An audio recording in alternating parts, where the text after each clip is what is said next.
All right, as I begin painting, I'm going to paint a couple of objects for demonstration purposes. A couple of these objects in this still life here, and this may be one that one of you guys is painting. I'm not going to paint the whole thing, but just for demonstrations, I think I'm going to paint these two objects just so you can see how I kind of do the glass versus one of the more solid objects. So I began by mixing up my paints here, my red, painting that red cup.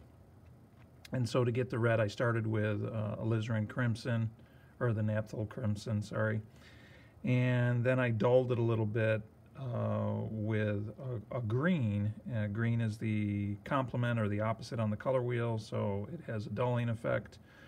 So I had some green on my palette already here, so I just used a little bit of that. I like to work, use stuff up and kind of work efficiently when I can. So I tried a little bit of that, and that seemed to work fine to dull it. But it seemed like it needed a little bit of warmth, so I brought it in some yellow and some orange. I tried a little bit of yellow in there, and then I had some orange. I tried a little bit of that. So they both are basically doing the same, going to do the same thing. Obviously, orange is a mixture of red and yellow. So either one, the yellow will change it towards orange faster than the orange will.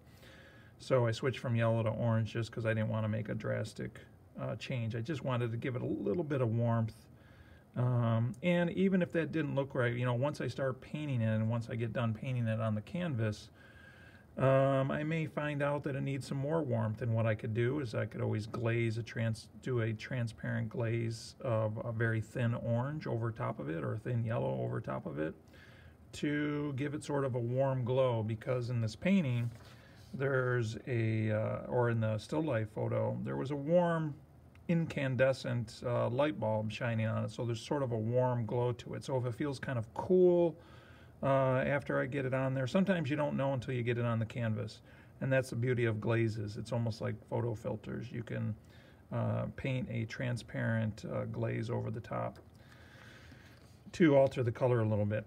So once I had my red, I took some of that, moved it over here, and I added some more green to it. I tried a little bit of this green, but it wasn't really changing it the way I wanted. So then I tried the phthalo green. And I was worried about the phthalo green kind of turning it purple, because I've seen it do that before. And this phthalo green, as it says here in parentheses, is blue shaded. Has a blue shade to it. So I was afraid of it, blue and red making purple. And it did kind of turn it purple, but a little bit, but I think it will still work for my middle dark values. But then I know I'm going to need some really dark values in here. And I didn't think even the green was going to get it dark enough as I started to add some green to it. So I will use a little bit of black, so I had to make up some of my own black over here. And again, I went back to the burnt umber and the ultramarine blue to make some black.